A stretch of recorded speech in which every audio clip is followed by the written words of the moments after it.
خاموش کمرے میں سوائے اس کی سانسوں کے اور کوئی آواز نہیں تھی۔ بیڈ پر بیٹھے اس کی ساکت نگاہیں سامنے ڈریسنگ ٹیبل کے آئینے پر جمی تھیں۔ آئینے میں اس کا عکس نظر آ رہا تھا، ڈھیلے ڈھالے انداز میں باندھا گیا جوڑا جو بکھرا بکھرا سا تھا۔ گلابی آنچل لاپرواہی سے کندھے پر ایک طرف کو پڑا ہوا تھا۔ شہد رنگ آنکھوں میں کوئی جذبہ نہ تھا، خاموشی، ویرانی اور نہ جانے کس چیز کا دکھ تھا جو اس کے سبھی چہرے کو اپنے احاطے میں لے رہا تھا۔ ستواں ناک گلابی پڑ رہی تھی، شاید یہ باہر بدلتے موسم کا اثر تھا۔ اچانک ہی اس کے ساکت چہرے پر ایک درار ابھری۔ اس نے اپنی آنکھیں میچ کر اپنا دایاں ہاتھ اپنے پیٹ پر رکھا تھا۔ درد کی ایک لہر اٹھی تھی جس نے اس کے وجود میں سنسنی سی دوڑا دی تھی۔ نازش کے لبوں سے کراہ سی نکلی، آہستگی سے اس نے پہلو بدلا تھا۔ درد کی لہر چند لمحوں تک برقرار رہی اور پھر آہستہ آہستہ معدوم ہوتی چلی گئی۔ نازش کے چہرے پر ایک تھکاوٹ سی پھیلنے لگی تھی۔ کتنا عرصہ ہو گیا ہے مجھے یہ بوجھ اٹھائے ہوئے؟ کیا اس کا باپ جانتا بھی ہے کہ میرے وجود میں اس کی یہ نشانی پل رہی ہے؟ کیا ہوگا اس بچے کا مستقبل؟ میری طرح یہ بھی دھتکاری ہوئی زندگی گزارے گا؟ آئینے میں اپنے عکس کو دیکھتے نازش کی آنکھیں نم ہونے لگی تھیں۔ اپنے وجود میں قسمساتے ایک دوسرے کے وجود کے احساس نے اسے اپنی جگہ سے اٹھنے پر مجبور کر دیا تھا۔ گہری سانس لے کر وہ اٹھی، بھاری وجود کو سنبھالتے بمشکل وہ واش روم کے دروازے تک آئی تھی۔ رات کے 12 بج چکے تھے۔ کوٹھی میں موجود ہر شخص اپنے اپنے کمروں میں مقید تھا۔ شاید سو بھی چکا تھا، سو رہا تھا یا جاگ رہا تھا، نازش کو سے بات سے کیا لینا دینا۔ وہ اگر اپنے کمرے میں درد سے تڑپتی مر بھی جاتی تب بھی کس نے یہاں آنا تھا؟ سب کے لیے وہ محض ایک فالتو پرزہ رہی تھی جس سے دن بھر وہ اپنی اپنی مرضی سے چلاتے تھے اور رات کے اس پہر احسان کر کے اسے شاندار کمرے میں بھیج دیا جاتا تھا۔ وہ کمرہ جس سے اس کی صرف نفرت بھری یادیں جڑی تھیں۔ نازش نے مڑ کر ایک سلگتی ہوئی نگاہ اس وسیع و عریض شاندار کمرے پر ڈالی۔ میری اوقات سے بڑھ کر ہے یہ کمرہ، پتہ نہیں میں یہاں کیوں رہتی ہوں۔ ایک درد کی لہر اس کے وجود میں جاگی تھی اور تبھی وہ چونکی۔ بڑے سے بیڈ کے دائیں جانب رکھی ہوئی اس اسٹائلش سائڈ ٹیبل پر رکھا ہوا اس کا موبائل گنگنا رہا تھا۔ کس کی کال آ رہی ہے؟ وہ حیران ہوئی تھی۔ اسے فون کرنے والوں میں سے تو کوئی زندہ ہی نہ بچا تھا، اور اگر کوئی تھا بھی تو اسے نازش جیسی غیر اہم شخصیت میں کوئی دلچسپی نہیں تھی۔ متورم پیروں کو بمشکل اٹھاتی وہ سائڈ ٹیبل تک آئی۔ اسکرین کے اوپر ایک نمبر جگمگا رہا تھا۔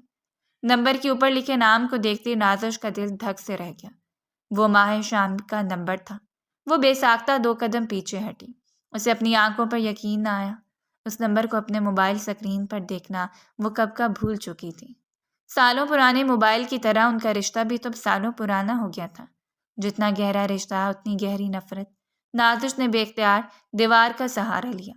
فون بجتے بجتے خاموش ہو گیا تھا، لیکن شاید ماہ شام نے ہار نہیں مانی تھی، کیونکہ ایک دفعہ پھر فون کی گھنٹی پورے کمرے میں بج رہی تھی۔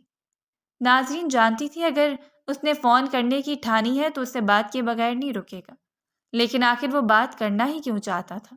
ان کے درمیان تو سب کچھ ختم ہوئے بھی ایک عرصہ بیت چکا تھا۔ نازش کے کپکپاتے ہاتھوں نے موبائل اٹھا لیا۔ شہد رنگ آنکھوں میں نمی اترنے لگی۔ ایک خوبرو سراپا اس کی نگاہوں کے آگے لہرایا۔ سیاہ رنگ کی شلوار قمیض میں آستین کونیوں تک موڑے، بائیں ہاتھ میں پہنی گھڑی ماہر شاہ کے چہرے پر اس نے ہمیشہ سنجیدگی سے دیکھی تھی۔ وہ بات بات پہ کہکے نہیں لگاتا تھا، بلکہ وہ تو مسکراتا ہی اتنا کم تھا کہ نازش کو لگتا تھا وہ پوری زندگی میں چند گنی چنی دفعہ ہی مسکرایا ہوگا۔ شرم آتی ہے مجھے یہ کہتے ہوئے کہ میرا تم سے کوئی رشتہ ہے۔ تم اس خاندان کے نام پر ایک دبا ہو، تو محبت کے نہیں صرف نفرت کے لائق ہو۔ نکل جاؤ میری زندگی سے۔ ایک سخت آواز اس کے کانوں میں گونجی تو اس نے ایک جھٹکے سے موبائل پر کال ریسیو کر کے اسے کان سے لگایا تھا۔ سانس تیز تیز چلنے لگی تھی۔ آج اسے کیا سننے کو ملنے والا تھا؟ سو رہی تھی کیا؟ میں نے تمہیں ڈسٹرب کر دیا؟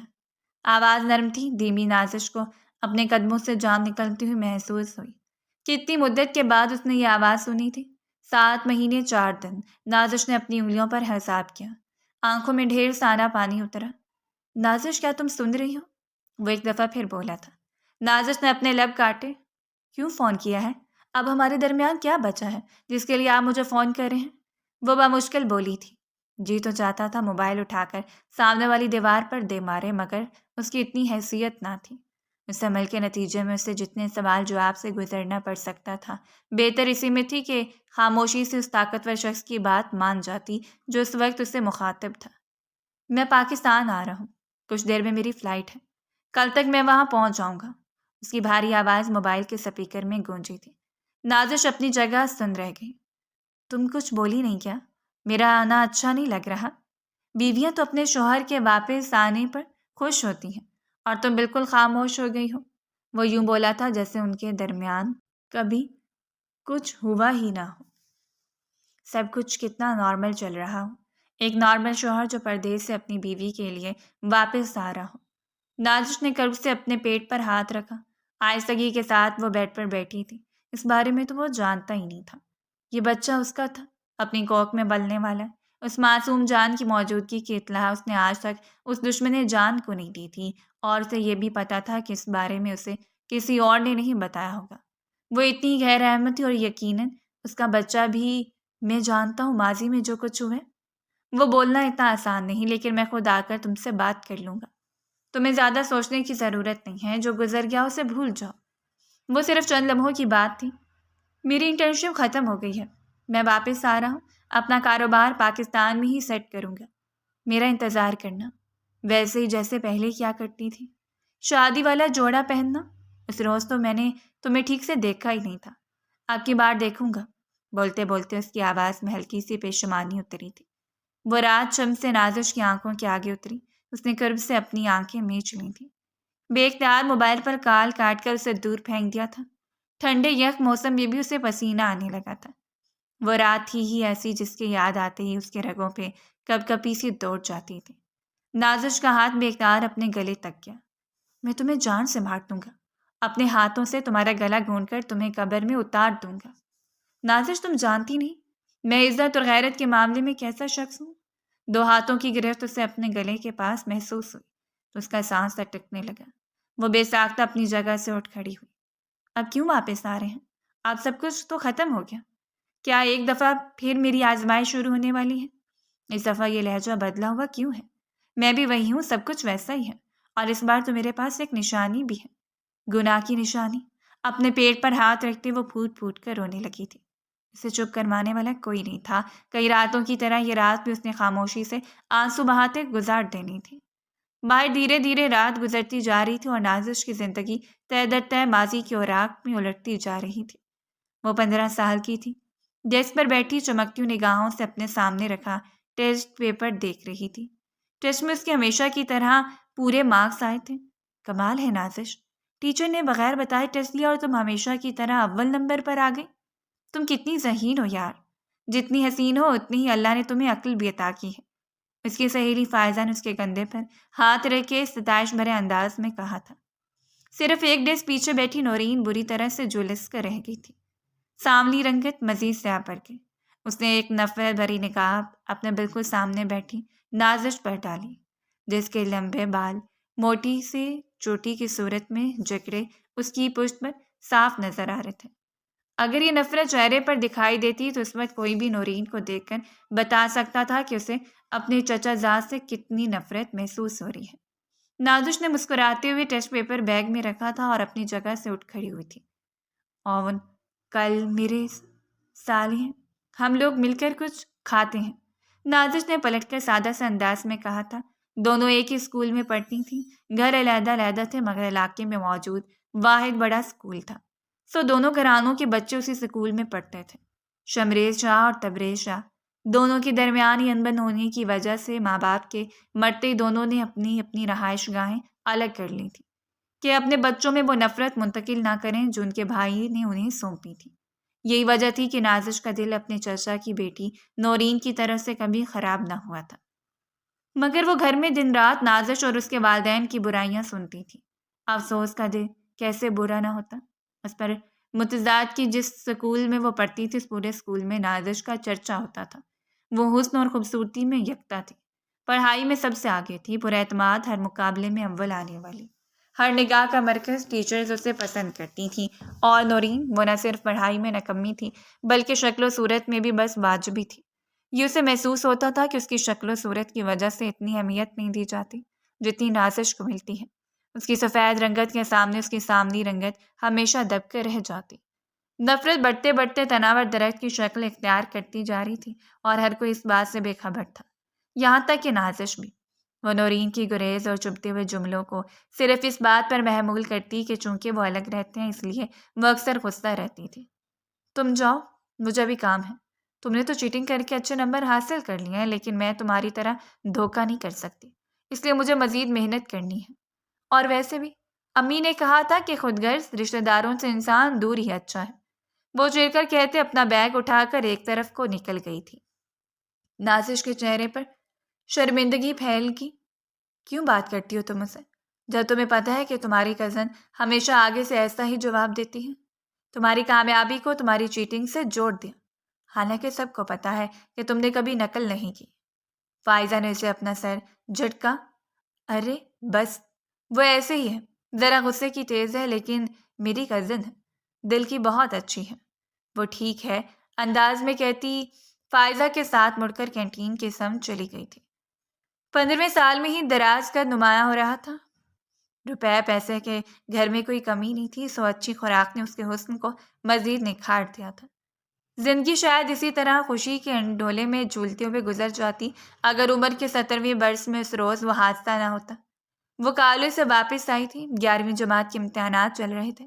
ہمیشہ کی طرح آج بھی اس کا پیپر بہت اچھا ہوا تھا، لیکن گھر کے دروازے پر پہنچتے ہی وہ ٹھٹک کر رکی۔ دروازے سے شمشیر شاہ باہر نکل رہے تھے۔ چچا جان، آج ہمارے گھر کیسے آئے ہیں؟ آج سے پہلے تو کبھی ہمارے گھر نہیں آئے۔ عرصہ ہوا دونوں کی ناراضگی چل رہی ہے۔ وہ بری طرح سے چونکی۔ چچا جان کو سلام کرنے پر دیکھا اور پھر سر ہلا کر باہر نکل گئے تھے۔ نازش چونکی، اندر سے اونچی آواز میں رونے کی آوازیں آ رہی تھیں۔ اس کا دل ڈوب کر ابھرا۔ وہ بے ساختہ تیزی سے اندر کی سے تباہی تھی اور اندر کا منظر دیکھتے اس کا بیگ اس کے ہاتھ سے چھوٹ کر زمین پر جا گرا۔ بڑے ہال کے بیچوں بیچ میں ایک چارپائی دری تھی اور چارپائی کے اوپر ایک وجود جس کے اوپر سفید کپڑا تھا۔ یہ تبریز یاد تھے۔ دل کا دورہ پڑنے سے صرف آدھے گھنٹے کے اندر ان کی موت واقع ہوئی تھی۔ نازش کو لگا اس کی دنیا اجڑ گئی ہے۔ اماں روتے روتے بے حال ہو رہی تھی۔ انہیں سنبھالنے کی کوشش میں خاندان بھر کے سب افراد لگے تھے۔ کسی کو نازش کا خیال ہی نہ آیا، جو سہم کے وہیں دیوار کے ساتھ لگتی زمین پر بیٹھتی چلی گئی تھی۔ باپ کی موت نے اسے بری طرح سے توڑ پھوڑ کر رکھ دیا۔ اچھا خاصا چلتا ہوا کاروبار یکدم ٹھپ ہونے لگا۔ یہ تبریز شاہ کی موت کا دوسرا ہفتہ تھا جب شمشیر شاہ گھر میں داخل ہوئے۔ ذرا کمپنی کے کاغذات مجھے لا دیں بھابھی۔ ملازمہ پر اتنا بھروسہ کرنا مناسب نہیں۔ کاروباری حلقوں میں بات ہو رہی ہے، تبریز کے کاروبار پر قبضہ ہونے لگا ہے، مجھے مجبوراً ہر چیز کو دیکھنا پڑے گا۔ وہ روکھے انداز میں کہتے کھڑے کھڑے کاغذات مانگ رہے تھے۔ زرمینہ بیگم نے بے بسی سے دیوار پر لگی تبریز شاہ کی تصویر کو دیکھا۔ انہیں اچھی طرح پتا تھا ان کی محنت سے بنائے ہوئے کاروبار پر اب دوسروں کا قبضہ ہونے والا تھا۔ وہ شمشیر شاہ کی فطرت اچھی طرح سے جانتی تھی، مگر اس وقت وہ مجبور تھی۔ ان کا بیٹا کوئی نہ تھا اور نازش کو وہ ان جمیلوں میں الجھانا نہیں چاہتی تھی۔ ویسے بھی وہ ایک لڑکی تھی جس کا واحد شوق اس کی پڑھائیوں اور ڈاکٹر بننے کے خواب۔ کمرے سے کاغذات لا کر انہوں نے خاموشی سے شمشیر شاہ کے حوالے کر دیے، جسے لے کر وہ الٹے قدموں گھر سے باہر نکل گئے۔ کاغذات شمشیر شاہ کے حوالے کرتے گھر میں تیزی سے تبدیلیاں ہوئیں۔ گھر میں آتی ہر مہینے کی رقم میں کمی آنا شروع ہوئی تو مجبوراً زرمینہ بیگم کو کئی ملازمین کو گھر سے نکالنا پڑا۔ شمشیر شاہ سے کاروبار کا پوچھتی تو ہمیشہ سر ہلا کر یہی کہتے کاروبار میں بہت نقصان ہو رہا ہے، تبریز نے کچھ چھوڑا ہی نہیں جسے میں سنبھال سکوں۔ نازش ماں کی پریشانی کو سمجھتی تھی، مگر اس کا دل ماننے کو تیار نہ تھا کہ چچا جان دھوکہ کر سکتے ہیں۔ ہو سکتا ہے چچا جان کی بات درست ہو، امی بلا وجہ پریشان ہوتی ہیں، تھوڑا عرصہ مشکل وقت ہی گزر جائے گا۔ وہ ماں کو سمجھاتی، مگر اس کے سر پر تو آسمان تب ٹوٹا جب 12ویں کے امتحانات دیتے ہی اس نے میڈیکل کالج کا انٹری ٹیسٹ پاس کر لیا۔ مگر میڈیکل کالج کے داخلے کا ذکر سنتے ہی شمشیر شاہ بری طرح سے بھڑک اٹھے۔ تمہیں کس نے کہا تھا میڈیکل کالج کے ٹیسٹ دیتی پھرو؟ اتنا پیسہ چھوڑا ہے تمہارے باپ نے جو تمہاری پڑھائیوں پر لگاؤں؟ ایک ڈھیلا نہیں ہے تمہارے باپ کے اکاؤنٹ میں، اور میرے پاس اتنا فالتو پیسہ نہیں کہ میں تمہاری پڑھائی پر لگاؤں۔ خاموشی سے گھر بیٹھو، گریجویشن کر لو تو فرق نہیں پڑے گا۔ ماں کے ساتھ گھر کے کاموں میں ہاتھ بٹاؤ۔ دیکھتی نہیں تمہاری ماں کتنی بیمار رہنے لگی ہے؟ وہ دو ٹوک انداز میں کہتے ہوئے اٹھ کر باہر چلے گئے۔ نازش کی آنکھوں میں پانی بھرنے لگا۔ یہ وہ چچا جان کہہ رہے تھے جنہوں نے ذاتی خرچے پر نورین کو میڈیکل کالج میں ایڈمیشن دلوایا تھا، حالانکہ اس کے نمبر انتہائی کم تھے۔ ان کا بڑا بیٹا ماہر شاہ اعلیٰ تعلیم حاصل کرنے کے لیے انگلینڈ روانہ ہونے والا تھا، اور وہ اپنی بھتیجی سے کہہ رہے تھے کہ پڑھنے کی ضرورت نہیں۔ نازش کو اپنے خواب ٹور کر بکھرتے ہوئے دکھائی دیا۔ پہلی دفعہ اسے احساس ہوا کہ یتیم ہونا کسے کہتے ہیں۔ فکر مت کرو، میں بابا سے بات کروں گا، تمہارا ایڈمیشن ہو جائے گا۔ نرم مہربان و آواز پر وہ چونکی تھی۔ اس نے خیال نہیں کیا کہ چچا جان کے ساتھ آج ماہر شاہ بھی آیا تھا اور اب تک خاموشی سے صوفے پر بیٹھا تھا۔ وہ 22 سال کا تھا اور اس وقت سادہ سے شلوار قمیض میں ملبوس اس کی پرسنالٹی خوب نکھر کر سامنے آ رہی تھی۔ نازش نے بے بسی سے سر جھٹکا۔ اگر انہوں نے انکار کر دیا تو وہ دوبارہ میری بات نہیں سنیں گے۔ اس کی آنکھوں میں آنسو آئے جا رہے تھے۔ وہ اٹھ کر خاموشی سے اندر اپنے کمرے میں چلی گئی اور اسی رات چچی جان سرخ چہرہ لیے ان کے گھر آئی تھی۔ کیا کہا ہے تمہاری بیٹی نے؟ ماہر کو ابھی زمین سے قد نکلا نہیں ہے اور میرے بیٹے کو قابو کرنے کے چکروں میں ہے۔ بیٹا اپنے باپ سے لڑ پڑا جا کر صرف چھٹانک بھر کی لڑکی کی تعلیم کی خاطر۔ ارے چھوڑ کر گیا ہوگا تو کچھ تمہارا تبریز تو پڑھا دیتے اسے، اتنے سالوں سے خرچہ بھی تو اٹھا رہے ہیں تم لوگوں کا۔ چچی جان نے آسمان سر پر اٹھا رکھا تھا، کتابیں سینے سے لگائے نازش بھونچکار رہ گئی۔ اماں جان صفائیاں دے رہی تھیں مگر چچی جان نے نہ جانے کیا سوچ کر آئی تھی نازش کی نظر ان کے پیچھے کھڑی نورین پر پڑی، جس کے لبوں پر مسکراہٹ تھی۔ چلے نا امی، میری پڑھائی کا وقت ہو رہا ہے۔ آپ کو پتہ تو ہے کہ میڈیکل کی پڑھائی کتنی مشکل ہوتی ہے۔ ڈاکٹر بننا آسان تھوڑی ہے، اور نہ ہی ہر کسی کے نصیب میں ہوتا ہے۔ جب چچی جان بول بول کر تھک چکی تھی تو وہ ایک ادا سے بولی تھی۔ نازش کا دل کسی نے مٹھی میں لے کر مسل لیا۔ اس کے خواب ادھورے رہ گئے تھے۔ اسے اچھی طرح اندازہ ہو گیا کہ چچی جان کی فیملی نے یہ سب جان بوجھ کر کیا تھا۔ اگلے دن ماہر شاہ آیا تھا، اس کے چہرے پر شرمندگی پھیلی تھی۔ میری فلائٹ ہے، میں کچھ دیر بعد جا رہا ہوں۔ آئی ایم سوری، میں تمہارے لیے کچھ نہیں کر سکا۔ اس کی آواز میں شرمندگی تھی۔ نازش نے آنسوؤں سے بھری نگاہیں اٹھائیں۔ کوئی بات نہیں ماہر بھائی، شاید ڈاکٹر بننا میرے نصیب میں نہیں تھا، میں سادہ گریجویشن کر لوں گی، وہ بامشکل بولی تھی۔ ماہر چند لمحے تک اسے دیکھتا رہا۔ دل کے دروازے پر ہلکی ہلکی دستک ہو رہی تھی۔ گلابی پڑتی ناک کو رومال سے رگڑتے وہ خود کو رونے سے روک رہی تھی، مگر ناکام ثابت ہو رہی تھی۔ اچانک اس نے اپنی جیب سے چیک بک نکالی۔ نازش، یہ میرے اکاؤنٹ میں موجود تمام تر رقم ہے۔ اس نے چیک بک پر چند نمبرز گھسیٹے تھے۔ مجھے نہیں پتا تمہارے میڈیکل کالج کے کتنے اخراجات پورے ہوں گے، شاید 1 سال کے یا 2 سال کے، لیکن میں انگلینڈ پہنچ گئی تو میں رقم بھیجنا شروع کر دوں گا۔ دیکھو، اس رقم کا کسی کو پتہ نہیں چلنا چاہیے، نہ میری امی ابو کو، نہ نورین کو، ورنہ سمجھو تمہاری پڑھائی گئی۔ وہ چیک اس کے ہاتھ میں تھماتے تنبیہی انداز میں کہہ رہا تھا۔ میری فلائٹ ہے، ورنہ میں تمہارے ساتھ ضرور چلتا۔ اپنے لیے جینا سیکھو، وہ اس کی ناک پر اپنی شہادت کی انگلی ٹکراتا مہربان انداز میں بولا تھا۔ نازش نے بے یقین نگاہوں سے ہاتھ میں پکڑے چیک کو دیکھا جس پر ایک بڑی رقم درج تھی۔ یہ میں نہیں لے سکتی، اس نے کہنا چاہا مگر وہ لمبے قدم اٹھاتا کر دہلیز پار کر گیا تھا۔ نازش نے کپکپاتے ہاتھوں میں چیک دبوچا۔ ڈاکٹر بننے کا خواب ہر چیز پر حاوی ہو رہا تھا۔ وہ شاید کبھی چیک کیش نہ کرواتی اگر اسے اپنی خواہش کے بھرانے کا اتنا انتظار نہ ہوتا۔ اس نے چیک والی بات اماں جان کو بتائی تھی۔ وہ چند ثانیے تک اسے دیکھتی رہی۔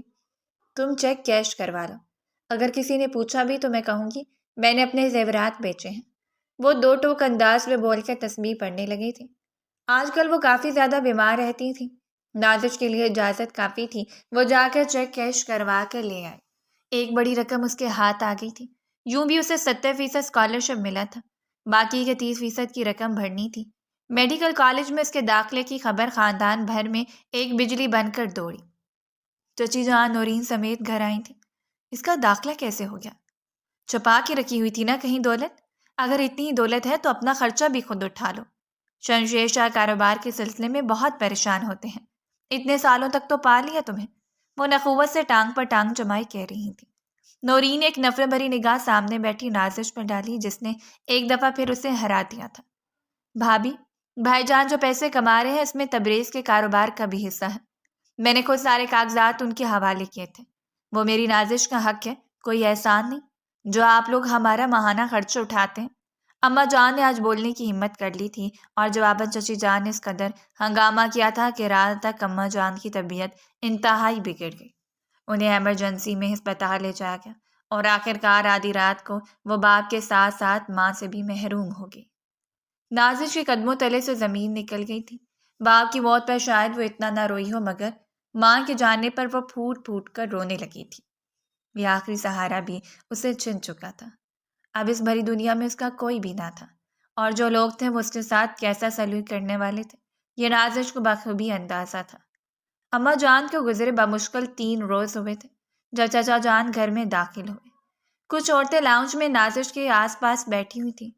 چلو بھائی اٹھو، اب اپنے اپنے گھروں کو جاؤ، سب مرنے والی مر گئے، اب کیا اس کا سوگ مناتے رہیں گے؟ یہ کچھ لوگ مکان دیکھنے آئے ہیں، یہ گھر خریدنا چاہتے ہیں۔ چچا جان کی بات پر نازش کا دل دہل کر رہ گیا تھا۔ یہ اس کے باپ کا بنایا ہوا گھر تھا، شاندار گھر، لیکن چچا جان اگر یہ گھر بک گیا تو میں کہاں جاؤں گی؟ وہ لرزتی ہوئی آواز میں بولی تھی۔ شمشیر شاہ نے پلٹ کر ایک بیزار نگاہ اس پر ڈالی۔ ہمارے ساتھ جاؤ گی بھائی، اور کہاں جاؤ گی؟ تم جوان جہان لڑکی ہو، یہاں اس گھر میں اکیلے تھوڑی رہ سکتی ہو تم۔ میں 2 گھروں کی ذمہ داریاں نہیں اٹھا سکتا، میری بوڑھی ہڈیوں میں اب اتنی طاقت نہیں۔ تمہارے والدین خود تو مر گئے، ہزاروں ذمہ داریاں مجھ پر چھوڑ گئے۔ اپنا سامان باندھو اور چلو میرے ساتھ، وہ 2 ٹوک انداز میں کہتے اپنے ساتھ کچھ لوگوں کو لے کر اندر بڑھ گئے تھے۔ رشتہ دار ان کے اس رویے پر افسوس کرتے ہوئے گھروں سے نکلتے جا رہے تھے۔ نازش کی آنکھوں میں نمی اترنے لگی۔ سب کچھ ختم ہو گیا تھا۔ خاموشی سے اپنے بیگ میں چند جوڑے ڈال کر وہ کمرے سے باہر نکل آئی۔ شاندار گھر اس لائق تھا کہ پہلی نظر میں دیکھنے پر ہی پسند آ جائے، سو آنے والوں نے فوراً ہی سودا طے کر لیا تھا۔ چچا جان انتہائی خوش نظر آ رہے تھے۔ بیٹھے بٹھائے انہیں کروڑوں کی رقم ملنے والی تھی۔ وہ اسے لے کر اپنے ساتھ گھر آئے تو لاؤنج میں صوفے پر بیٹھ کر ٹی وی دیکھتی نورین کے حلق تک میں کرواہٹ کھل گئی۔ اب اسے اٹھا لائیں، باہبہ جان گھر پر پہلے کیا کم ان مصیبتوں کو پالا ہے، انہوں نے کہیں یتیم خانے میں ڈلوا دیں، وہیں رہتی رہے گی، مفت خورے نہ جانے کہاں کہاں سے اٹھ کر آ جاتے ہیں۔ وہ اتنی اونچی آواز میں بربراتی تھی، نازش کے کانوں تک اس کی آواز صاف آئی۔ چچا جان نے اس کی بات کو نظر انداز کر دیا تھا۔ نازش کے گال سرخ پڑ گئے۔ چچی جان نے بھی اسے دیکھ کر بیزار سا ری ایکشن ہی دیا تھا۔ یہ برتن اٹھا کر کچن میں رکھ دو نازش، اور میرے لیے کپ چائے بنا کر لاؤ، سر میں بڑا درد ہو رہا ہے۔ چچی جان نے بیزار انداز میں نازش کو کہا تھا۔ اس کے لبوں پر پھیکی سی مسکراہٹ بکھر گئی۔ خاموشی سے میز پر نورین کے چھوڑے ہوئے برتن اٹھا کر وہ کچن میں چلی آئی۔ یہ پہلا دن تھا اس کی حیثیت طے کرنے کا، اور اس کے بعد وہ گھر کی ایک خاموش ملازمہ بن گئی۔ اسے اسٹور روم میں ایک سنگل بیڈ ڈال کر دے دیا گیا تھا۔ چچا اور چچی جان کو لگتا تھا کہ اس کی ضروریات کے لحاظ سے زیادہ ہے۔ نورین اس گھر کی پرنسس تھی، ایسی پرنسس جس سے اپنی دولت میں مداخلت پسند نہ تھی، اور نازش تو ویسے بھی اس کے گلے کا کانٹا تھی۔ وہ اسے ذلیل کرنے کا کوئی موقع ہاتھ سے جانے نہ دیتی۔ خود کو نورین کے رحم و کرم پر دیکھ کر نازش کی آنکھوں میں آنسو بھرنے لگتے۔ کمرے میں چھپ کر وہ روتی رہتی۔ چچا کی فیملی اسے اتنی نفرت کرتی تھی، اس بات کا ادراک اسے اب ہوا تھا۔ فائزہ ٹھیک ہی کہتی تھی، نورین کے دل میں میرے لیے اتنا بغض اور نفرت بھری ہے، مجھے اندازہ نہیں تھا۔ وہ 20 سالہ لڑکی پوری رات سے سکتی رہتی، کوئی اس کا ہمدرد نہیں تھا۔ ہاں مگر ایک شخص تھا جو ہر دفعہ فون کرنے پر اس کی خیریت ضرور پوچھتا تھا، اور یہ بات نورین کو بری طرح سے کھٹکتی تھی۔ امی دیکھ لیجیے گا، یہ کوئی نہ کوئی چاند چڑھا لیں گے۔ بھائی جان جب بھی فون کرتے ہیں اس حور پڑی کا ذکر کرتے رہتے ہیں، پتہ چلے آپ کو کہیں کہ میں نے شادی کرنی ہے اس سے۔ نوری نے ماں کے کانوں میں زہر انڈیلا۔ چچی جان کے سر جھٹکا، اتنی بھی کوئی آفت نہیں آئی کہ اس یتیم لڑکی کو اپنے گھر کی بہو بنا لو۔ اب کیا لانا ہے؟ اس نے جو کچھ اس کے نام پر تھا پہلے ہی ہم لے چکے ہیں۔ انتہائی ڈٹائی سے انہوں نے اپنے مکروہ اعمال کی تصدیق کی تھی۔ کچن میں کھڑی نازش کے ہاتھوں سے برتن جھوٹ کر سینک میں جا گرا۔ تیرے باپ کے پیسوں سے خریدا ہوا نہیں ہے، میرے جہیز کے برتن ہیں، ذرا طریقے سے استعمال کر، چچی جان نے اونچی آواز میں کہا تھا۔ وہ ہمت کر کے برتن سنک میں رکھ کر واپس پلٹ آئی۔ چچی جان مجھے کالج گئے ہوئے کافی دن ہو گئے، میڈیکل کالج کی پڑھائی میں اتنی چھٹیاں اچھی نہیں ہوتی، میں کل سے کالج جاؤں گی، واپس آ کر گھر کے سارے کام کر دوں گی۔ وہ دوپٹے سے ہاتھ صاف کرتے بے بسی سے بولی تھی۔ صوفے پر بیٹھی ہی نورین بری طرح سلگ اٹھی۔ اب کیا کرنا ہے تم نے پڑھ کر؟ اور کون بھرے گا تمہاری فیسوں کے پیسے؟ پہلے تو تمہاری اماں جان نے زیور بیچ کر تمہاری فیس ادا کر دی، اب ہم سے تو کوئی امید مت رکھنا۔ میری پڑھائی کے خرچے ہی بہت ہیں اور میرے والدین میری ذمہ دار ہیں، تمہارے نہیں۔ چپ کر کے جا کے برتن دھو، یہی سوٹ کرتا ہے تمہیں؟ وہ تڑپ کر مری تھی۔ چچی جان نے بیزاری سے مڑ کر نازش کی طرف دیکھا۔ کیوں پریشان کرتی ہو نورین کو؟ بچی پڑھ رہی ہے اور کوئی ضرورت نہیں ہے کالج جانے کی۔ گھر کے کام اتنے ہوتے ہیں، نوکر کے ہاتھ کا پکا تمہارے چچا جان نہیں کھاتے۔ اب اتنا احسان انہوں نے کیا ہے تم پر، اپنے گھر میں جگہ دی ہے تو تمہارا بھی حق بنتا ہے کہ ان کا خیال کرو۔ وہ مزید بھی کچھ کہہ رہی تھی، نازش آنسو بھری آنکھوں سے پلٹ کر واپس کچن میں چلی گئی۔ اسے مہم سے امید تھی کہ شاید کالج جانے کی اجازت مل جائے، مگر یہ امید بھی بری طرح سے ٹوٹ گئی۔ وہ خاموشی سے گھر کے کاموں میں مصروف ہو گئی۔ صبح سے لے کر رات تک وہ کسی مشین کی طرح لگی رہتی۔ نورین سر سنور کر کالج نکل جاتی، واپس آتی تو سارا دن اونچی آواز میں ٹی وی چلائی رکھتی۔ انہی دنوں گھر میں معمولی سی تبدیلی ہوئی۔ ماہر شاہ واپس آ رہا تھا۔ کچھ دنوں کی چھٹی پر اس کی ڈگری مکمل ہو گئی تھی۔ انٹرنشپ کرنے سے پہلے وہ ایک دفعہ پاکستان آنا چاہتا تھا، اور جب وہ آیا تو نازش کو بڑے سے صحن میں وائپر لگاتے دیکھ کر حیران رہ گیا۔ یہ کیوں کام کر رہی ہے امی؟ ملازمہ کہاں ہے؟ اس کی آنکھوں میں حیرت اتری تھی۔ نازش نے مڑ کر اسے دیکھا۔ باہر کی فضا نے اسے مزید نکھار دیا تھا۔ وہ پہلے سے بڑھ کر ہینڈسم ہو گیا تھا۔ یہ تو پہلے سے بھی کمزور لگ رہی ہے۔ مجھے بند کرو یہ کام، تم گھر میں اتنے ملازم موجود ہیں اور وائپر تم نے لگانا ہے۔ اس نے آگے بڑھ کر وائپر نازش کے ہاتھ سے لے لیا تھا۔ چچی اور نورین نے نفرت سے یہ منظر دیکھا۔ بھائی جان، آتے ہی آپ کو نازش کی فکر پڑ گئی ہے۔ ہم اتنے دنوں سے آپ کا انتظار کر رہے تھے، آپ نے ہمیں تو مخاطب ہی نہیں کیا، وہ کڑوے لہجے میں بولی تھی۔ نازش کا دل زور سے دھڑکا۔ اس بات کا سارا ملبہ بھی اس کے اوپر گرنا تھا۔ تیزی سے پلٹ کر وہ اندر کی سمت چلی گئی تھی۔ رات دیر تک لاؤنج میں سے کہے گئے اور باتوں کی آواز آ رہی رہی۔ وہ محسوس کر رہی تھی کہ ماہر شاہ کی نگاہیں اس پر جمی ہیں۔ میں مسلسل دیکھ رہا ہوں کہ نازش ایک منٹ بھی نہیں بیٹھتی۔ وہ کام ختم کر کے آ کر بیٹھتی اور آپ لوگ اسے پھر بھگا دیتے، جبکہ آس پاس ملازمین گھوم پھر رہے ہیں۔ کچن کا سارا کام، صفائی ستھرائی سب اسی سے کرواتے ہیں۔ کیا آپ لوگ؟ وہ ہلکے پھلکے انداز میں بولا تھا۔ چچی جان نے بیزاری سے سر جھٹکا۔ فارغ بیٹھ کر ایک دوسرے سے لڑتی رہتی ہیں یہ دونوں، اسی لیے کام میں لگائے رکھتی ہوں۔ نورین تو پڑھنے میں مصروف ہے، اس کا اتنا وقت نہیں لگتا، تم چھوڑو، یہ کھانا کھاؤ۔ چچی جان نے اس کا دھیان بٹانا چاہا، مگر اس کا دھیان تو پہلے ہی بھٹک چکا تھا۔ اس سبز دوپٹے والی لڑکی میں، جس کے بال چوٹی سے نکل کر اس کے چہرے کے اطراف میں جھولتے رہتے، جھنجھلائے ہوئے انداز میں وہ سارا دن کاموں کے پیچھے بھاگتی رہتی۔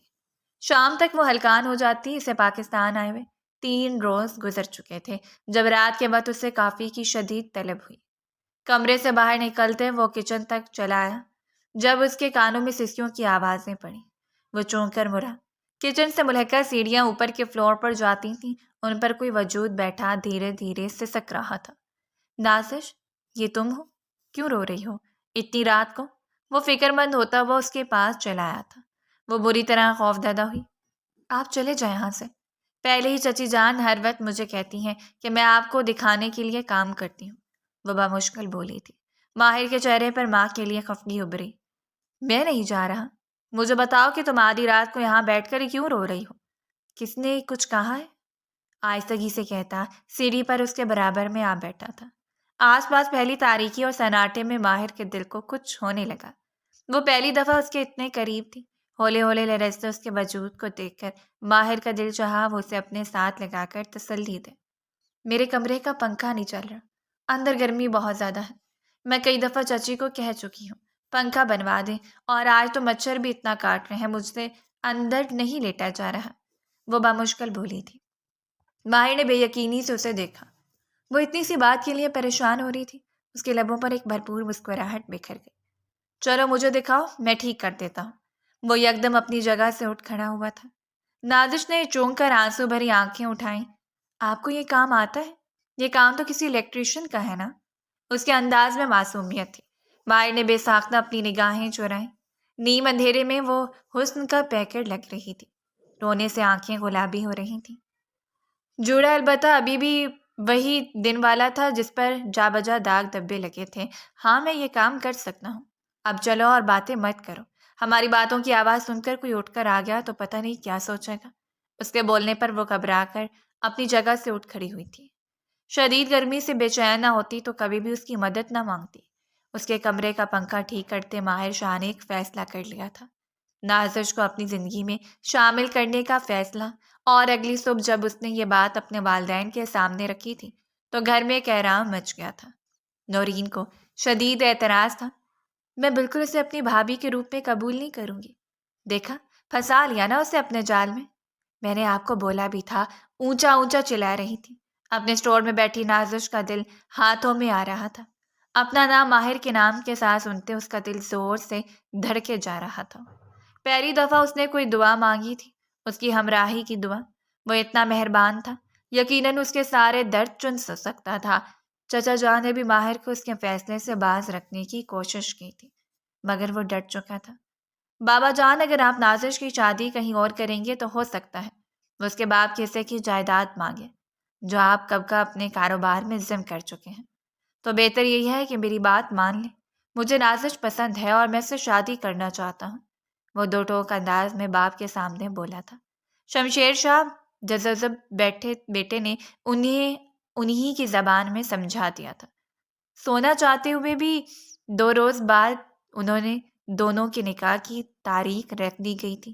نازش کو یقین نہیں تھا کہ خوش قسمتی اس کے دروازے پر دستک دے رہی تھی۔ اسے یقین تھا نورین ہنگامہ ضرور اٹھا دے گی، مگر وہ خاموش ہو گئی تھی۔ صرف ماہر کی آوازیں سنائی دیتی، خوشی سے لبریز آوازیں، جو اپنی شادی کے لیے انتہائی ایکسائٹڈ تھا۔ خاندان بھر کے لوگ جمع ہو چکے تھے۔ صرف آدھے گھنٹے بعد ان دونوں کا نکاح تھا۔ سرخ رنگ کے انتہائی خوبصورت جوڑے میں اسے دلہن بنا کر بٹھا دیا گیا تھا۔ وہ پہلے ہی حسین تھی اور آج دلہن بن کر تو ہر کسی کو مات دے رہے تھے۔ مولوی کمرے کے اندر آیا اور اس کے ساتھ کئی سارے افراد بھی۔ چند ہی لمحوں میں وہ اپنے آپ کو ماہر شاہ کے نام لکھ چکی تھی۔ اس کے لبوں پر خود بخود ہی ایک شرمیلی سی مسکراہٹ بکھر گئی تھی۔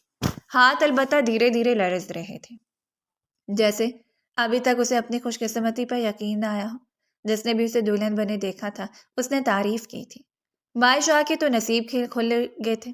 اتنی حسین لڑکی قسمت سے ملتی ہے، اس قدر خدمت کرنے والی لڑکی ہے۔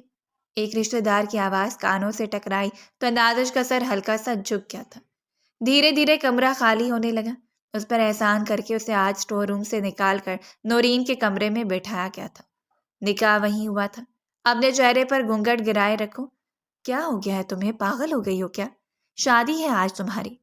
نورین کی آواز اس کے پاس ابری تھی، وہ جس نے ہلکا سا گھونگھٹ اٹھا کر سانس لینے کی کوشش کی تھی۔ آہستگی سے گھونگھٹ واپس چہرے پر گرا دیا۔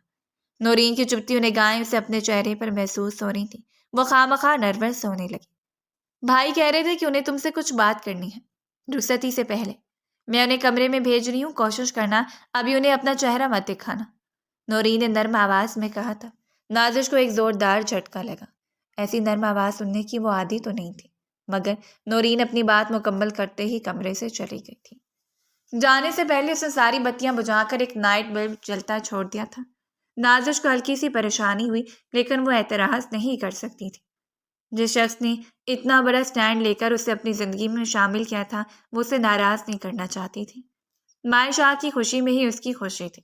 بھاری قدموں کی چاپ دروازے کے پاس ابھری تو وہ بے اختیار خود میں سمٹ گئی تھی۔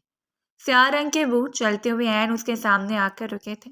نازش انتظار کر رہی تھی کہ وہ کچھ کہے۔ وہ سننا چاہتی تھی کہ دیکھو، آخرکار میں نے تمہیں پا لیا۔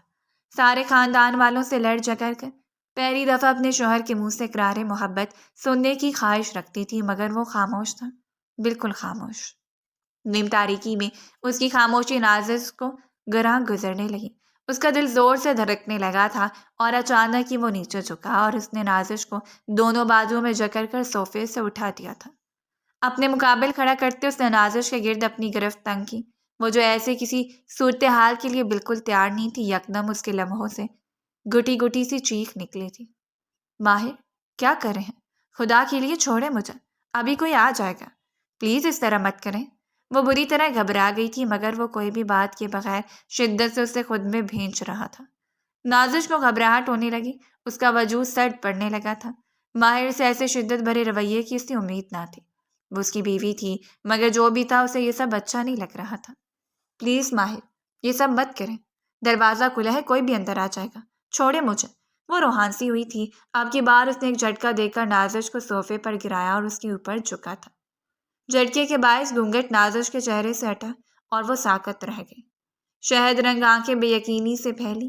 نیم اندھیرے کمرے میں اسے صاف دکھائی دے گیا تھا کہ اس کے اوپر جھکا شدتیں لٹانے والا مرد ماہر نہیں بلکہ کوئی اور تھا۔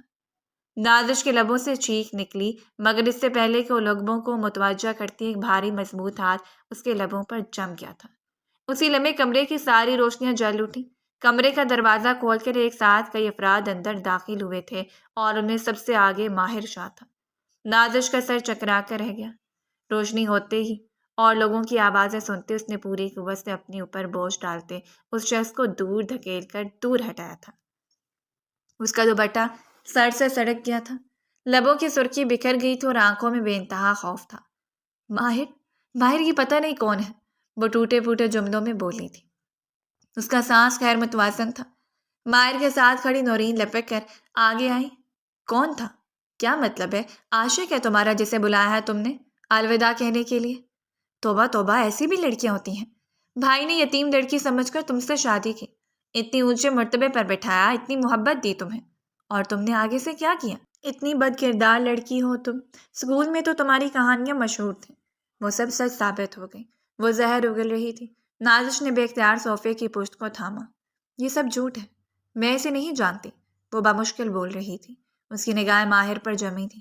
ماہر کے ساتھ اندر آنے والے کئی افراد تھے جو چلا چلا کر اسے بد کردار ثابت کرنے کی کوشش کر رہے تھے۔ کئی رشتہ داروں نے منہ پر ہاتھ رکھا ہوا تھا۔ شادی کے دن لڑکی کی ایسی حرکت، عاشق تھا تو اس سے شادی کر لیتی، ایسے سلجھے ہوئے لڑکے کے ساتھ یہ سب کرنے کی کیا ضرورت تھی؟ دبی دبی سرگوشیاں اونچی اونچی گالیوں میں بدلتی جا رہی تھی، مگر وہ زرد پڑتے چہرے کے ساتھ صرف ماہر کو دیکھ رہی تھی جو پتریلے تاثرات کے ساتھ دروازے کے بیچ میں کھڑا تھا۔ اس نے آگے بڑھنے کی کوشش نہیں کی تھی اور پھر یک لخت وہ آگے بڑھا اور سامنے کھڑے اس لڑکے پر پل پڑا۔ وہ 22 سال کا کوئی جوان لڑکا تھا۔ ماہر شاہ کے بائیں ہاتھ کا مکہ کھاتے ہی الٹ کر زمین پر جا گرا۔ خود نہیں آیا، میں بلایا تھا اس نے مجھے۔ صحیح کہہ رہی ہے تمہاری بہن، عاشق ہوں میں اس کا، میرے ساتھ لمبے عرصے سے اس کا تعلق ہے۔ اب اسے امیر گھرانے کا رشتہ ملا تو اس نے شادی کی حامی بھر لی اور روتی رہتی تھی میرے سامنے کہ ظلم و ستم ہوتا ہے اس گھر میں اس کے اوپر، اور یہ کسی دن گھر سے باہر جانا چاہتی ہے اور میرے ساتھ تو یہ بھاگنے کو بھی تیار تھی اگر تو بیچ میں نہ آتا۔ وہ نہ جانے کیا کچھ کہہ رہے جا رہا تھا اور ماہر شاہ تو جیسے اپنے قابو میں نہیں تھا۔ مکے برساتے وہ جیسے اس کا جبرا ہی توڑ دینا چاہتا تھا۔ نہ جانے کس نے اسے آگے بڑھ کر روکا، کس نے آگے بڑھ کر 2 تھپڑ نازش کے چہرے پر لگائے تھے۔ اسے کیا کچھ کہا جا رہا تھا مگر وہ ساکت ہوتے وجود کے ساتھ صرف ماہر کو دیکھ رہی تھی۔ کیا اس نے یقین کر لیا؟ کیا اسے یقین آ گیا؟ یہ سب کچھ کیا ہو رہا ہے؟ اس کا ذہن جواب دے رہا تھا جب اس نے دھندلائی ہوئی آنکھوں سے دیکھا۔ وہ اس لڑکے کو زمین پر پٹکتے پلٹ رہا تھا۔ گناتی ہو مجھے تمہاری وجوہ سے کہ میں نے تم جیسی لڑکی سے محبت کی۔ تم اس لائق ہی نہیں کہ تمہیں عزت دی جائے، تم صرف نفرت کے لائق ہو، ظلم کے لائق ہو، اور میں تمہیں بتاؤں گا کہ ماہر شاہ کا ظلم کیسا ہے۔ اس نے نازش کا بازو دبوچا تھا، اس کا پورا وجود جھنجھنا اٹھا۔ ختم ہو گئی شادی، اب سب لوگ اپنے اپنے گھروں کو جائیں، اسے اٹھا کر گھر سے باہر پھینکواؤ، ایسے میں صبح نمٹوں گا، پہلے باقی حساب چکتا کر لوں۔ اس نے قہربار نگاہوں سے پلٹ کر نازش کو دیکھا تھا جس کا دوپٹہ زمین پر پڑا تھا۔ اسی حال میں اسے گھسیٹتا کمرے سے باہر نکل گیا۔ اپنی صفائی میں کچھ کہہ بھی نہ سکی، وہ یوں ہی اسے گھسیٹتا ہوا اپنے سجے سجائے کمرے میں لے گیا تھا جہاں کے ایک ایک ذرے سے پتہ چل رہا تھا کہ وہ شادی کے لیے کتنا خوش تھا۔ مگر اب زوردار انداز میں سے بیڈ پر پٹکتے اس نے دھاڑ سے دروازہ بند کیا تھا۔ یہ سب جھوٹ ہے ماہر، پلیز میرا یقین کریں۔ وہ سسک اٹھی تھی، جواباً اس نے دونوں ہاتھوں سے اس کی گردن دبوچ لی تھی۔ میں غیرت اور عزت کے معاملے میں بہت برا ہوں نازش، میں نے تمہیں کہا تھا تم اگر مجھ سے شادی نہیں کرنا چاہتی تو مجھے پہلے بتاتی۔ یہ سب کچھ تم نے کیوں کیا؟ اس کے لہجے میں ٹوٹے کانچ کے چبھن محسوس ہو رہی تھی۔ وہ پوری رات روتی رہی تھی، سسکتی رہی۔ اس کے ہر آنسو کے جواب میں ماہر شاہ کے پاس صرف نفرت تھی۔ باہر پورے گھر پر سناٹا چھا گیا تھا۔ صرف ایک ہی لبوں پر مسکراہٹ تھی اور وہ نورین تھی۔ اتنی آسانی سے کیسے تمہیں سب کچھ حاصل کرنے دیتی ہوں نازش بیوی، جو کسی بھی لڑکی کا خواب ہو سکتا ہے؟ بھائی جیسے آئیڈیل پرسنالٹی کے سامنے تم بالکل زیرو ہو۔ تمہیں تو صرف رونا چاہیے، اور اب رونا تمہاری زندگی بھر کا مقدر بن جائے گا۔ نورین کا خیال درست تھا۔ صبح ہوتے ہی وہ اپنا بیگ پیک کر کے گھر سے نکل گیا تھا۔ یہ سب کیا ہو رہا ہے ماہر؟ تم نے خود ضد کی تھی اس لڑکی سے شادی کرنے کے لیے۔ اگر جانا ہی ہے تو اسے طلاق دے کر جاؤ۔ چچا جان نے اس راستے میں روکا تھا۔ جواباً وہ ایک کٹیلی نگاہ اپنے کمرے کے بند دروازے پر ڈالی، جس کے پار وہ اسے تڑپتا ہوا چھوڑ کر آیا تھا۔ وہ یہیں رہے گی، نہیں دوں گا میں اسے طلاق۔ وہ اسی لائق ہے۔ وہ لڑکا گرفتار ہو چکا ہے۔ آپ لوگ نازش کے ساتھ جو مرضی سلوک کرے، مجھے کوئی فرق نہیں پڑتا۔ ہاں مگر اسے اس گھر سے کوئی نہیں نکالے گا۔ جو کچھ اس کے ساتھ کرنا ہے میں خود کر لوں گا۔ نفرت بھرے انداز میں کہتا وہ پلٹ کر گھر سے نکلتا چلا گیا تھا۔ وہ واپس انگلینڈ چلا گیا، اس گھر میں اس کی حیثیت طے کر کے جو پہلے سے بھی بدتر ہو گئی تھی۔ چچی جان کے تانوں میں اب اٹھتے بیٹھتے بد کرداری کا تانا بھی شامل ہو گیا تھا۔ نورین کے لبوں پر ہر وقت مسکراہٹ کھلتی رہتی، اور وہ جو سہاگن تھی ایک ہی دن میں اجڑ چکی تھی۔ خاموشی سے صبح سے لے کر رات تک کام کرتے اس نے اپنی اس نئی حیثیت کو بھی تسلیم کر لیا تھا۔ اس پر صرف ایک ہی احسان کیا گیا تھا کہ اسے ماہر شاہ کے کمرے سے نہیں نکالا تھا۔ حالانکہ وہ یہاں رہنا بھی نہیں چاہتی تھی، مگر نہ جانے یہ لوگ اسے چھوڑتے بھی کیوں نہ تھے۔ دن گزرتے گئے جب اسے اپنے وجود میں کچھ غیر معمولی تبدیلیوں کا احساس ہوا۔ کچن میں کام کرتے وہ بار بار واش روم کی سمت بھاگتی، پیٹ پکڑے دھوری ہو جاتی۔ اتنی سمجھ تو اس میں بھی تھی کہ کچھ تو تھا جو بدل گیا تھا، اس کے وجود میں کوئی تبدیلی تو آئی تھی۔ یہ ماہر شاہ کا بچہ تھا جو خاموشی سے اس دنیا میں آنے کے لیے اجازت مانگ رہا تھا، مگر وہ اجازت دینے والی کون تھی؟ دن بدن بگڑتی صحت کے باوجود اس پر کوئی رحم نہیں کیا گیا تھا۔ ماہر شاہ تو یوں گیا کہ اس نے دوبارہ پلٹ کر اس کا نام لینا بھی گوارا نہیں کیا تھا۔ نہ ہی اس نے دوبارہ کبھی نازش سے رابطہ کیا کہ وہ اسے بتا پاتی کہ وہ بے قصور تھی، اور اب وہ اس کے بچے کی ماں بننے والی ہے۔ وقت گزرتا رہا، 7 ماہ کا عرصہ کس طرح گزرا یہ بس وہی جانتی تھی۔ وجود میں ہوتی تبدیلیوں سے گھر میں سب آشنا تھے، مگر یوں نگاہیں چرا لیتے جیسے ان کا کوئی لینا دینا ہی نہ ہو۔ ایک نئی مصیبت میرے بیٹے کے گلے میں ڈالنے کے لیے تیار ہے۔ نہ جانے ماہر کا بچہ ہے کسی اور کا گناہ، اس جیسی لڑکیوں سے کیا بعید۔ وہ اٹھتے بیٹھتے زہر اگلتی، وہ خاموشی سے اپنا کام کیے جاتی۔ کتنی بار اس کی طبیعت سے قدر خراب ہوئی کہ وہ بیڈ سے اٹھ تک نہ پاتی، مگر کسی نے اتنی توفیق نہ کی کہ اسے اسپتال ہی لے جاتا۔ اور آج اس نے کتنی آرام سے فون کر کے کہہ دیا تھا کہ میں واپس آ رہا ہوں، سب کچھ ٹھیک ہو گیا ہے۔ کیا وہ سب کچھ بھول گیا تھا؟ کیا اتنے دنوں میں سے یہ یاد آ گیا تھا کہ اس نے ایک کمزور اور معصوم لڑکی کے ساتھ زیادتی کی تھی؟ دونوں ہاتھوں میں چہرہ چھپا کر وہ پھوٹ پھوٹ کر رونے لگی تھی۔ ماضی ختم ہو چکا تھا۔ ماہر شاہ کی کال کرتے 2 گھنٹے بیت چکے تھے۔ راہ دھیرے دھیرے رواں دواں تھی۔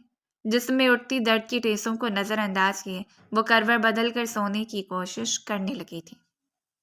کل صبح ایک دفعہ پھر عدالت لگنے والی تھی، اور اس عدالت میں اس دفعہ مجرم کون ہوگا وہ کچھ نہیں جانتی تھی۔ رات بیت گئی، دن نکل آیا، گھر میں غیر معمولی کچھ بھی نہ تھا۔ نازش کو حیرت ہوئی۔ چچی جان کو تو آسمان سر پر اٹھا لینا چاہیے تھا، ان کا بیٹا وطن واپس آ رہا تھا، مگر وہ نارمل تھی۔ نورین بھی بیزاری سے موبائل ہاتھ میں لیے لاؤنج کے صوفے پر نیند دراز تھی۔ ساتھ ہی ساتھ کئی مرتبہ نازش کو وہ کچن میں دوڑا چکی تھی۔ ایک بار تو اسے نازش کو محترم آنکھوں کو دیکھ کر طنز بھی کیا تھا۔ نہ جانے کون سے ظلم و ستم کا سوگ مناتی رہتی ہو۔ روپیٹ کر ہم نے تو احسان ہی کیا ہے تم اس گھر میں جگہ دے کر، ورنہ تو تم اس لائق بھی نہیں ہو۔ پتہ ہے نہ کیا حرکت کی تھی تم نے۔ وہ خاموشی سے سر جھٹک کر کچن میں چلی گئی۔ نورین کی باتوں کا جواب دینا تو اس نے عرصہ ہوا چھوڑ دیا تھا۔ وہ خود کو ذہنی طور پر تیار کر چکی تھی، وہ آئے گا آ کر مجھے طلاق دے دے گا۔ وہ ایک اچھی ریپوٹیشن بنانا چاہتا ہے، اسی لیے اس نے مجھ سے زور زبردستی سے بات نہیں کی۔ شاید سب کی نظر میں اچھا بن کر یہ ثابت کرے گا کہ مجھے معاف کر دیا ایک بد کردار لڑکی کو، لیکن کرے گا وہی جو اس کے دل میں ہے۔ نازش نے اپنی سوچوں میں گم پتیلی سنک میں پٹکی تھی۔ وہ تیسری مرتبہ اس پتیلی کو دھو رہی تھی۔ ذہن کسی طور ٹکی نہیں رہا تھا۔ آخر میں کیوں اتنا زیادہ سوچ رہی ہوں؟ میں نے کون سا اس گھر والوں سے میرے ساتھ اچھا کیا؟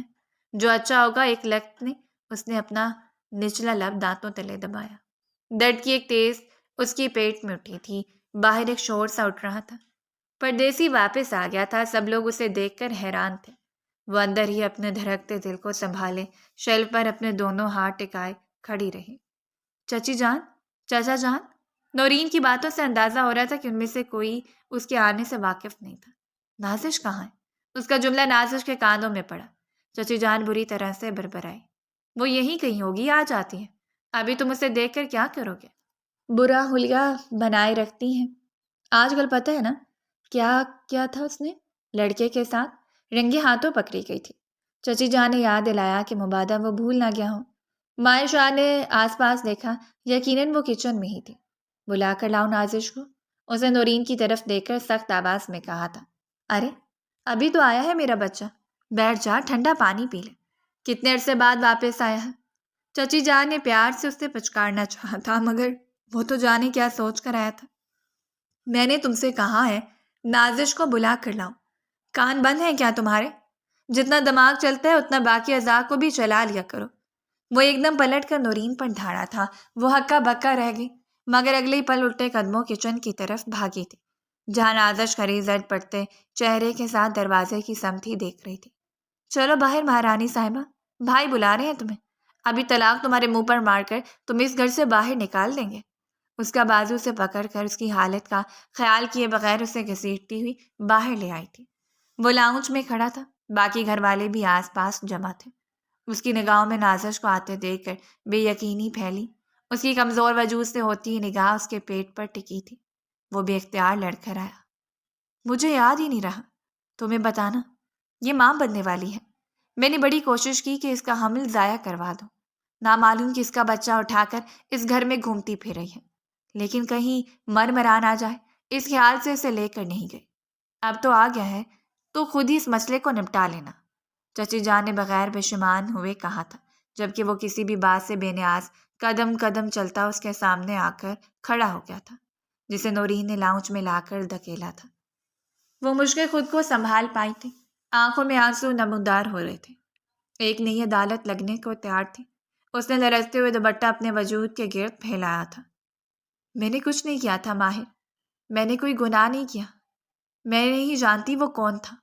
وہ یکدم سے رو پڑی تھی، زوردار چکر آیا تھا اسے، جس بنا پر وہ ہلکا سا لڑکھڑائی، اور ماہر شاہ نے آگے بڑھ کر اسے دونوں بازوؤں سے تھام لیا تھا۔ دیکھا، پھر سے ڈرامے کری ہے، شروع ہو گئے اس کے سارے کھیل۔ بھائی ابھی تک اس کو کوئی ضرورت نہیں اس کی بکواس سننے کی۔ نورین اطمینان سے بالوں میں ہاتھ پھیرتی اس کے برابر آ کر کھڑی ہوئی تھی۔ ماہر شاہ نے ایک ہاتھ سے نازش کے لرزتے وجود کو سنبھالا اور دوسرے ہاتھ کا زوردار تھپڑ نورین کے منہ پر دے مارا تھا۔ پورے حال میں یکدم سناٹا چھا گیا۔ خود نازش کی آنکھیں بھی بے یقینی سے بھیلی تھیں۔ میں اپنی بیوی سے مخاطب ہوں، کسی تھرڈ پرسن کی اجازت نہیں کہ وہ میری بات کو درمیان سے اچک لے۔ انگلی اٹھا کر زمین پر پڑی نورین کو ٹھنڈے سخت انداز میں وارننگ دی تھی۔ چچی جان نے بے اختیار سینہ پیٹا، مگر وہ کسی کو نہیں سن رہا تھا۔ آہستگی سے اس نے نازش کے سر پڑتے ہاتھوں کو تھاما تھا۔ میں نے سب کے سامنے تمہیں بے عزت کیا تھا، سب کے سامنے تمہارے سر سے چادر کھینچ اتاری تھی، حالانکہ تمہارا سر ڈھکنے کا وعدہ بھی میں نے کیا تھا۔ تو آج سب کے سامنے میں تم سے معافی مانگتا ہوں۔ اپنے لالچی اور حاسد بہن کی باتوں میں آ کر میں نے اس وقت سچ نہیں جانا، تم پر شک کیا۔ حالانکہ میں ذرا سا بھی آنکھیں کھول کر دیکھتا تو مجھے ہر چیز واضح طور پر دکھائی دے جاتی۔ وہ ایک پلانٹڈ شخص تھا جسے کسی اور نے نہیں بلکہ میری اپنی بہن نے اس کمرے میں بھیجا تھا۔ تمہیں یاد ہے میں نے شخص کو گرفتار کروایا تھا، لیکن وہ گرفتاری پولیس نے نہیں بلکہ میرے کچھ دوستوں نے کی تھی۔ چار جہاں پر پڑتے ہی اس نے سارا سچ اگل دیا۔ نورین کے سارے میسیجز، ساری چیٹس اس نے مجھے بھیج دی۔ یہ سب یہاں سے جانے کے 1 مہینے کے اندر ہی ہو گیا تھا، اور تب سے لے کر آج تک میں احساس جرم میں گھل رہا تھا۔